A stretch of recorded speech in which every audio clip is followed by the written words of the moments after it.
Assalamualaikum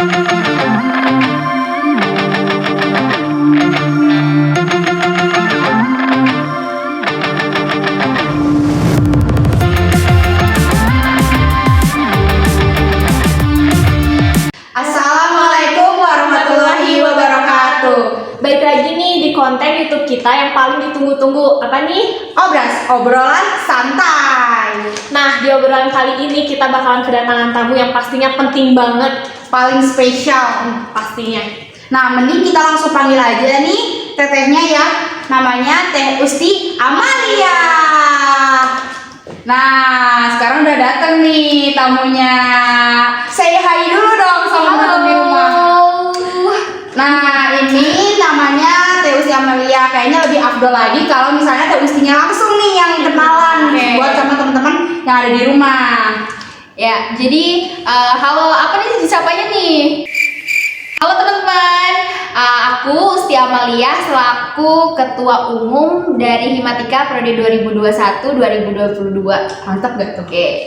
Ketua Umum. Kalau boleh tahu nih Teh, kesibukan Teteh itu apa sih? Sekarang Kesibukan aku ya sekarang. Kalau sekarang sih apa ya? Lebih ke kuliah sama himpunan aja sih, Himatika aja. Mungkin ya paling apa ya, nugas-nugas kali ya, anak kuliah nggak lepas dari deadline tugas kayak gitu-gitu. Iya benar-benar. Gitu aja sih. Kayaknya kita setuju juga ya, Iya. karena kita juga kayak gitu. Pasti dong.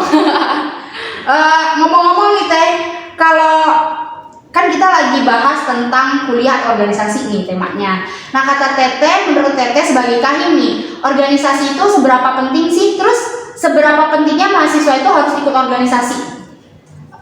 Menurut aku pribadi nih ya, kalau untuk organisasi menurut aku tuh penting banget. Logikanya pentingnya organisasi itu seperti kalau misalnya kita mau masuk kerja tuh pasti kan butuh bekal nih. Nah, kayak kalian tuh punya bekal apa nih buat mau masuk kerja gitu kan? Karena di organisasi tuh kalau dipikir-pikir ruginya apa sih gitu kan? Selama kita bisa tahu prioritas, kita tahu tujuan kita di organisasi itu apa, kita mau sungguh-sungguh gitu kan di organisasi, pasti banyak manfaatnya sih, udah mah soft skill, hard skill kayak gitu-gitu kan. Menurut aku bener-bener worth it sih gitu. Nah, berarti benar-benar penting banget nggak sih Penting skill ini ya? sih. Benar. Tapi nih kalau misalkan sama kuliah mengenai akademik, lebih penting mana sih sama organisasi? Ya, kalau organisasi sama kuliah, ya aku sih dan mungkin banyak nih teman-teman juga yang setuju sama aku. Tapi boleh ya, semuanya boleh bebas berpendapat. Aku prioritas kuliah, tetap kuliah ya. Karena harapan dari orang tua kan pasti mau lihat anaknya wisuda secepatnya, cepat beres jadi beban keluarga ya kan. Malu guys ya. Bisa jadi tetangga sana sini ya nggak sih? Kapan lulus? Dan selama bisa balance si organisasi dan kuliahnya, kenapa nggak dua-duanya gitu. Tapi yang tetap untuk prioritas tuh kuliah sih. Tapi gimana cara bagi waktunya supaya adil gitu? Jadi kuliahnya jalan, terus organisasinya juga Nah, iya, jalan. bener, Iya banyak ya. Susah gampang sih. Kenapa? Karena mungkin rada kaget juga gitu ya pas awal-awal masuk organisasi, banyak tekanan gitu ya, harus kerja di bawah timeline, kayak apalagi kalau misalnya bentrok nih tugas-tugas kuliah sama tugas-tugas himpunan. Kayaknya itu semua permasalahan anak atau mahasiswa deh. Iya ya, udah mah hobinya apa, numpukin tugas. Iya kan sih, mepet. Makanya itu yang bikin kayak belajar bahwa harusnya nggak ditunda-tunda, terus harus paham prioritas. Teteh tuh mungkin udah banyak nih pengalaman organisasinya. Kalau menurut Teteh gimana sih tips and triknya cari organisasi yang bikin kita betah, bikin kita nyaman, pokoknya kita kayak gak nyesel gitu masuk organisasi itu? Tips dan trik dari aku, mungkin pas awal-awal aku masuk organisasi juga masih kayak nggak tahu nih mau ngapain di organisasi ini, dan kayak nggak ada tujuan juga gitu masuk organisasi. Tapi ternyata makin kesini yang kita tahu tuh, yang kita harus tahu gitu ya kalau mau milih organisasi tuh, organisasi yang jelas-jelas circle-nya tuh positif, circle-nya positif, terus emang di organisasi itu kita bertujuan untuk mengupgrade diri dan kita tahu bahwa organisasi itu bisa untuk kita gitu, bisa nggak membebani kuliah kita, bisa kayak kita jalani dengan slow aja gitu. Berarti sesuai passion kita. Iya, juga sesuai ya? passion kita. Tapi nih kan namanya kalau di organisasi pasti kita ketemu teman-teman yang baru. Nah gimana sih caranya supaya kita tuh bisa kenal sama semuanya, bisa berbaur tuh sama semuanya, nggak sama misalkan nih divisi ini tuh sama divisi ini aja, mentang-mentang temennya ini ya ini aja, itu gimana sih caranya? Jadi kalau kata aku sebenarnya poinnya itu harus ketemu dulu nggak sih? Harus ketemu dulu, terus komunikasi banget yang harus dijaga, komunikasi, terus juga harus bisa membuka diri. Kita harus bisa membuka diri, menerima kritik dan saran dari orang lain, karena kalau misalnya kita apa ya, istilahnya kayak ya udah ini opini aku ya mau nggak mau harus diterima, jadi orang-orang kayak ya udah orang pasti nggak mau gabung gitu ke circle kamu atau kayak ke kamu sendiri gitu. Orang lain juga nutup diri kali ya. Nah iya, jadi gimana kita mau diterima orang kalau kita nggak mau membuka diri, atau kita juga nggak mau menerima orang juga kayak gitu. Jadi ya terbuka aja, jadi orang-orang juga bisa leluasa ke kita. Jadi pokoknya apa adanya sih, kalau mau dapet teman banyak tuh di luar dari himpunan juga kayak gitu gak sih? Iya. Pokoknya pinter-pinter membangun chemistry. Iya, nah chemistry, bener banget. Jadi nih buat kalian semua jangan takut buat masuk organisasi, karena selain penting kita juga punya teman baru, bisa lebih senang-senang juga ya di organisasi. Itu nggak susah doang, tapi pasti ada senang-senangnya, ketemu sama teman-teman, mainnya. Nah mungkin aku pengen nanya nih, kan sekarang pasti ada lah ya namanya kura-kura, kupu-kupu, ya kan pasti kenal Itu pasti ada. Nah kalau menurut sebagai nih Teteh kan sebagai kahim ya, kahim himatika. Nah itu tuh menurut Teteh gimana sih pandangan Teteh sama mahasiswa kupu-kupu? Kupu-kupu ya, mahasiswa kuliah pulang, ya gak sih? Iya udah. Kalau menurut aku sebenarnya itu pilihan gitu, nggak ada yang salah juga sama mahasiswa kupu-kupu. Soalnya kenapa aku juga pernah jadi mahasiswa kupu-kupu pas semester 1 sama 2 gitu. Sebelum masuk organisasi kan teman-teman aku kayak pada ikut kepanitiaan gitu-gitu. Aku kayak dengan lempengnya hidup tanpa ada warna gitu. Lempeng banget hidupnya, kayak lempeng aja datar gitu. Tapi jadi itu kayak ya temennya itu aja, Gak ada tantangan juga. Nggak, terus lempeng-lempeng aja yang gak ada tantangan hidupnya, ya udah slow aja. Terus itu kan yang bikin kayak sebenarnya tenang hidupnya, tapi jadi kayak ngebosenin gak sih, nggak ada cerita. Jadi apa sih yang jadinya gabut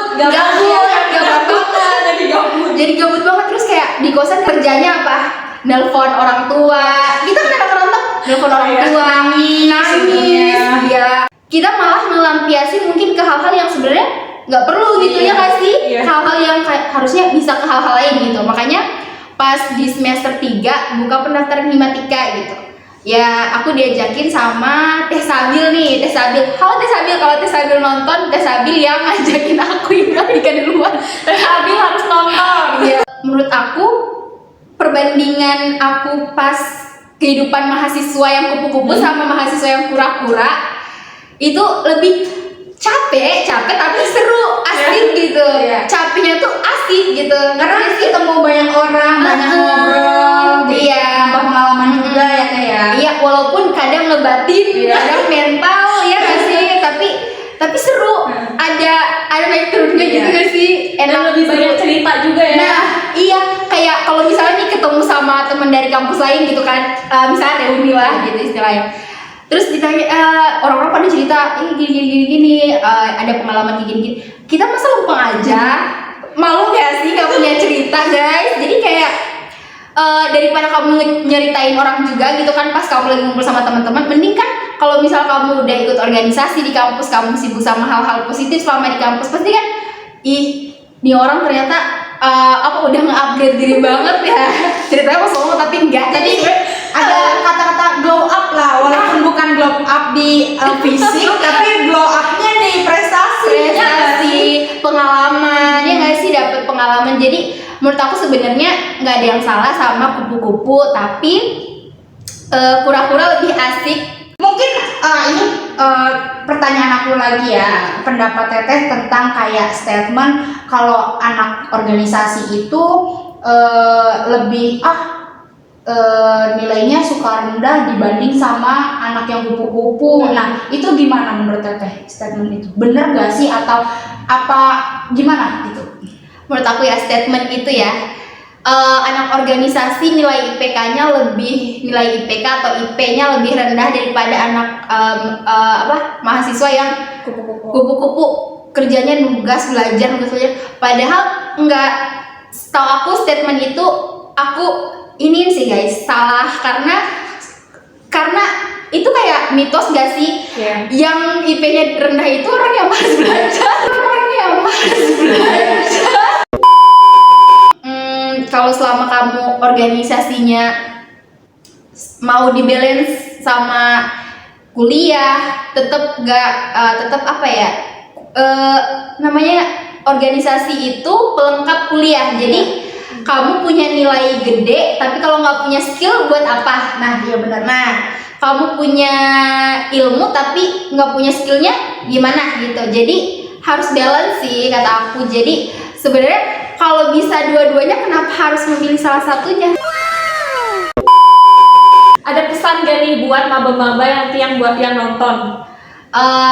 Aku ada sih pesan, pokoknya pesan aku buat teman-teman yang nonton, entah itu semester 1, 2, 3 gitu ya, yang belum cobain himpunan organisasi, cobain deh kayak kalian ngapain kalau nggak organisasi gitu selama kalian kuliah. Terus nanti kalian CV-nya mau diisi apa kalau lulus, kalau kalian ditanya punya keahlian apa, kalian mau jawab apa kalau nggak punya gitu. Kalau kalian ditanya punya pengalaman apa, bingung kan jawabnya.